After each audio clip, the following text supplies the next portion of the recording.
कि बांग्लादेश में हिंदुओं के ऊपर जो अत्याचार हो रहे हैं तो उनकी रक्षा करने की जिम्मेदारी अपने केंद्र सरकार की है। तो मणिपुर तो नहीं जा रहे, तो मोदी जी और अमित शाह जी बांग्लादेश अगर जा सकते हैं तो जाना चाहिए। इसी हिंदुस्तान सरकार में इंदिरा जी ने बांग्लादेश को आजादी दिलाई थी। आपके मन में आशंका क्यों आई कि ऐसी स्थिति हिंदुस्तान में हो सकती है? जो आंदोलन करने वाले थे उनको आतंकवादी कहा गया था। यहाँ भी जो किसान आए थे उनको आतंकवादी कहा गया। विनेश फोगाट जो अपने न्याय के लिए कुछ आंदोलन कर रही थी उनको भी आतंकवादी कहा गया ना, जैसे आपने कहा। तो यही मैं कहता हूं कि ये एक इशारा है, बांग्लादेश की जो स्थिति हुई है बांग्लादेश में एक इशारा है सबके लिए कि बांग्लादेश में हिंदुओं के ऊपर जो अत्याचार हो रहे हैं तो उनकी रक्षा करने की जिम्मेदारी अपने केंद्र सरकार की है, मोदी जी की है। तो मणिपुर तो नहीं जा रहे, तो मोदी जी और अमित शाह जी बांग्लादेश अगर जा सकते हैं तो जाना चाहिए। अन्यथा वहां जो हिंदुओं के ऊपर अत्याचार हो रहे हैं उनको रोकना और वहां के हिंदुओं की रक्षा करना मोदी जी का काम है, केंद्र सरकार का काम है, हिंदुस्तान सरकार का काम है। इसी हिंदुस्तान सरकार में इंदिरा जी ने बांग्लादेश को आजादी दिलाई थी और उसी बांग्लादेश में अगर हिंदुओं के ऊपर अत्याचार हो रहे हैं तो उनको रोकना भी पूरा काम या पूरी जिम्मेदारी हिंदुस्तान के प्रधानमंत्री की है।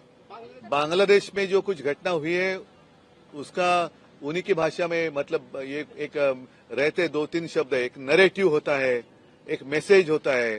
तो वो मैसेज पूरे दुनिया में गया है। और जैसे इजराइल में कुछ हो रहा है, ऐसे बीच में बातें खबरें आ रही थी, वहां के प्रधानमंत्री को तो घर के बाहर निकलना मुश्किल हुआ था।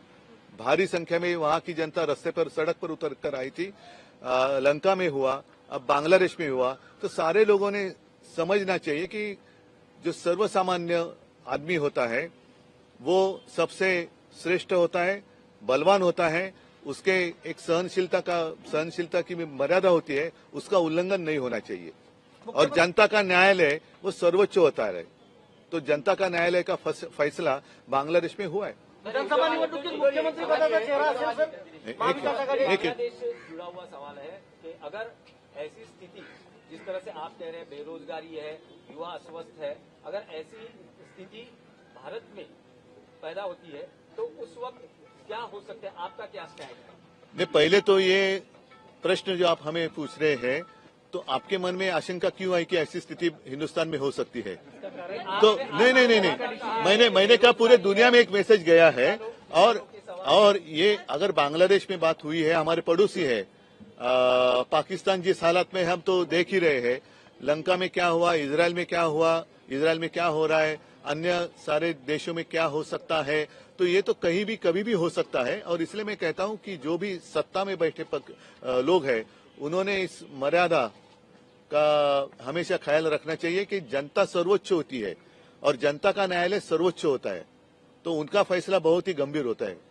दिल्ली में ही विनेश फोगाट के खिलाफ, रेस्टर्स के खिलाफ जो चीजें हुई उसको देखने के बाद आज की स्थिति और आज देश का नाम वो ऊंचा कर रही है, देशद्रोही तक उन्हें कहा गया था, उनके खिलाफ कार्रवाई की गई थी इसी दिल्ली। नहीं, एक तो पहले विनेश के ऊपर हमें गर्व होना चाहिए और मुझे तो है। और जो बात अभी आपने जो सवाल किया, यही बात बांग्लादेश में हुई थी।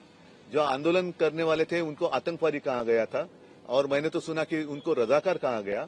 फिर यहाँ भी जो किसान आए थे उनको आतंकवादी कहा गया। विनेश फोगाट जो अपने न्याय के लिए कुछ आंदोलन कर रही थी उनको भी आतंकवादी कहा गया ना, जैसे आपने कहा। तो यही मैं कहता हूं कि ये एक इशारा है, बांग्लादेश की जो स्थिति हुई है बांग्लादेश में एक इशारा है सबके लिए। और सभी लोगों ने समझना चाहिए कि ऐसे भगवान के ऊपर कोई नहीं है, हम तो इंसान है।